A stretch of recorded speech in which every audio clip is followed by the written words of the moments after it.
వైజాగ్లో ఆ ప్రాంతం గంజాయికి అడ్డాగా మారింది. గుట్టుచప్పుడు కాకుండా గంజాయి అమ్మేస్తూ లక్షలు గట్టిస్తున్నారు కేటుగాళ్లు.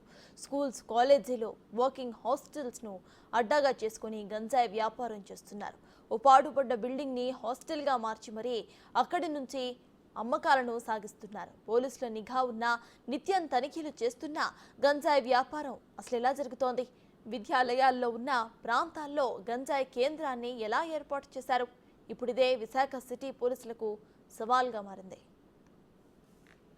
విశాఖలో ఈ ప్రాంతం అంతా కూడా స్కూళ్ళు, కాలేజీలు, వర్కింగ్ ఉమెన్స్ హాస్టల్స్, వర్కింగ్ హాస్టల్సే ఉంటాయి. నిత్యం విద్యార్థులతో కలకలలాడుతుంది.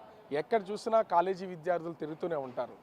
తులసివనంలో గంజాయి మొక్కలాగా ఈ ప్రాంతంలో గంజాయి అమ్మడానికి ఒకడు తయారయ్యాడు. ఆ ఒక్కడే వ్యవస్థ మొత్తాన్ని నాశనం చేస్తున్నాడు. ఒక పాడుపడిన బిల్డింగ్ని తీసుకుని హాస్టల్ పేరుతో వందల మందికి గంజాయి అమ్ముతూ లక్షల రూపాయలు సంపాదిస్తున్నాడు. అసలు ఆ హాస్టల్ ఎక్కడుంది? ఇన్ని విద్యాలయాల మధ్యన నిజమైన హాస్టలా కావాలనే పెట్టారా? అది ఎక్కడుందో మనం తెలుసుకున్నారండి. నిత్యం రద్దీగా ఉండే చైతన్య నగర్లోని కాలేజీలను టార్గెట్గా చేసుకుని ఒకే ఒక్కడు ఈ గంజాయి దందాన్ని నడిపిస్తున్నాడు. ఈ నిర్మానుష్యమైన అపార్ట్మెంట్లో ఓ ఫ్లాట్ అద్దెకు తీసుకుని గుట్టుచప్పుడు కాకుండా గంజాయి నమ్మేస్తున్నాడు. ఇదే గాజువాకలో ఉన్నటువంటి ఆ చైతన్య నగర్లో ఉన్న జయంతి పెరల్ బిల్డింగ్ కనిపిస్తుంది కదా. ఇది ఒక పాడుబడ్డ బిల్డింగ్ లాగా ఎలా ఉందో పాడుపడిపోయింది. దీంట్లో అసలు ఎవరన్నా ఉంటారో ఉండరో అనేది కూడా తెలియదు. చూస్తేనే భయంగా ఉంది. కానీ ఇక్కడ ఎక్కడ చూసినా కూడా విద్యా సంస్థలే, మొత్తం స్కూళ్ళు ఉన్నాయి, కాలేజీలు ఉన్నాయి, జూనియర్ కాలేజీలు, డిగ్రీ కాలేజీలు, పీజీ కాలేజీలు, working women's hostels, students hostels, ఇలా ప్రతిదీ కూడా దీని చుట్టే కనిపిస్తుంది.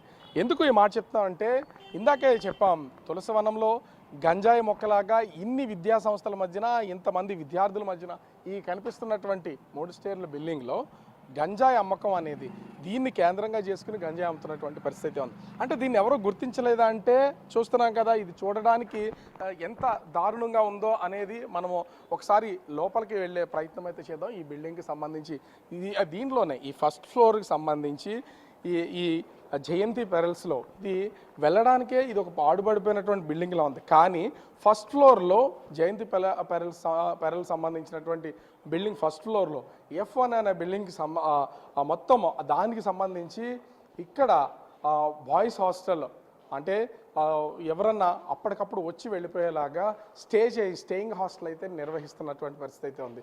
చూపిస్తున్నాం కదా, ఈ మెట్టెల నుంచి ఈ అట్మాస్ఫియర్ చూసిన మొత్తం వాతావరణం అంతా ఒక భయానకం. ఎందుకంటే నిజంగా హాస్టల్ రన్ చేస్తున్నటువంటి వాళ్ళు నిరంతరం దీన్ని నీట్గా ఉంచే ప్రయత్నం అయితే చేస్తారు. కానీ ఇది ఒక పాడుపడ్డటువంటి బిల్డింగ్. ఎక్కడ చూసినా పాన్ గుట్కాలు ఇవన్నీ ప్రత్యక్షంగా కనిపిస్తూ ఉన్నాయి. ఎందుకంటే ఇక్కడ వర్కింగ్ హాస్టల్స్, అదేవిధంగా జస్ట్ 1 or 2 days స్టేయింగ్ చేసే హాస్టల్ అని పేరు చెప్పి ఈ కనిపిస్తున్నా ఇదంతా చూడండి, ఎంత చూడడానికి ఎంత భయానకంగా. ఎందుకంటే ఎక్కడికక్కడ చెప్పులు కానీ, తినేసినవి కానీ, వదిలేసినవి అన్నీ ఇక్కడే ఉన్నాయి. ఇప్పటికి ఇది F1. దీనికి సంబంధించి ఇప్పటికే పోలీసులు అయితే ఈ మొత్తం ఈ ఫ్లాట్ మొత్తాన్ని ప్రస్తుతం పోలీసులు సీజ్ చేసినటువంటి పరిస్థితి అయితే ఉంది. ఎందుకు చెప్తున్నామంటే, దీనిలో మొత్తం ఇప్పటికీ 7గురిని పోలీసులు అయితే అదుపులోకి తీసుకున్నారు. ఆ 7గురికి సంబంధించి ఎందుకంటే ఇక్కడ లోపల ఒక హాస్టల్ అనేదాన్ని రన్ చేస్తూ హాస్టల్ పేరు చెప్పి లోపల గంజాయిని విక్రయిస్తూ దాదాపుగా 10 కేజీల గంజాయి దొరికింది. ఆ 10 కేజీల గంజాయిలో 7గురిని అయితే పోలీసులు అరెస్ట్ చేసినటువంటి పరిస్థితి కనిపిస్తుంది.